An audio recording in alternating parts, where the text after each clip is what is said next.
واوره خرڅوله نو په هغې ورځ باران راکې شو نو چې کله باران راکې شي بیا خو واوره نه خرڅېږي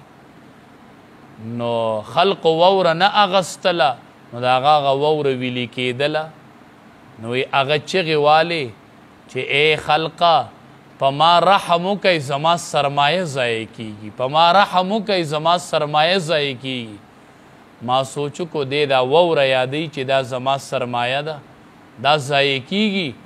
نو ما سوچ وکړو چې د دې واورې نه خو لویه سرمایه چې ده هغه ژوند دی هغه ژوند دی نو ما د هغې ورځې نه فکر وکړو چې دا ژوند لویه سرمایه ده او دا زما ضایع کېږي نو دا ژوند چې دی دا غنیمت وګڼو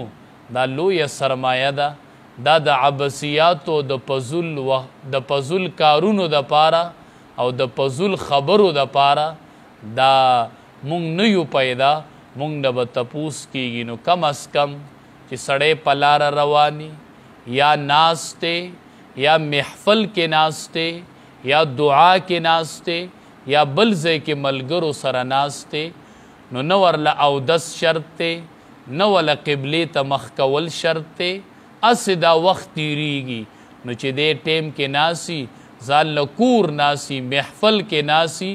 په لاره رواني نو وی دی چې استغفر الله ربي من كل ذنب استغفر الله ربي من كل ذنب چې دا سرمایه رانه هسې نه ضایع کېږي چې دا استغفار عملنامه کې لیکل شي حدیث مبارک کې راځي طوبى لمن وجد في صحیفته استغفارا کثیرا د قیامت په ورځ به کوم سړی د ټولو نه زیات خوشحاله د قیامت کامیاب بسو کی د قیامت کې به د کامیابی اعلان د چا دپاره کیږي نبی کریم صلی الله علیه وسلم فرمایي خوشحالی ده زیری دی خوشخبری ده د کوم ځای د آخرت خوشخبری ده د آخرت زیری دی د آخرت خوشحالی ده د چا دپاره لمن وجد فی صحیفته استغفارا کثیرا نبی علیہ السلام فرمائی دا د هغه چا دپاره ده چې د چا عملنامه کولو کړلی شي او په هغې کې د ټولو نه زیات ډیر استغفار ومونتی شي نو قیامت کې چې د چا په عملنامه کې استغفار زیات راوختو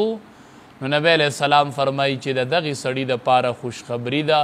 زیری دی نو چې څومره راته ټیم میلاویږي نو چې وایو استغفر الله ربي من كل ذنب واتوب الیه استغفر الله ربي من كل ذنب واتوب الیه رب العالمین دې د عمل کولو توفیق راکړي واخر دعوانا الحمد لله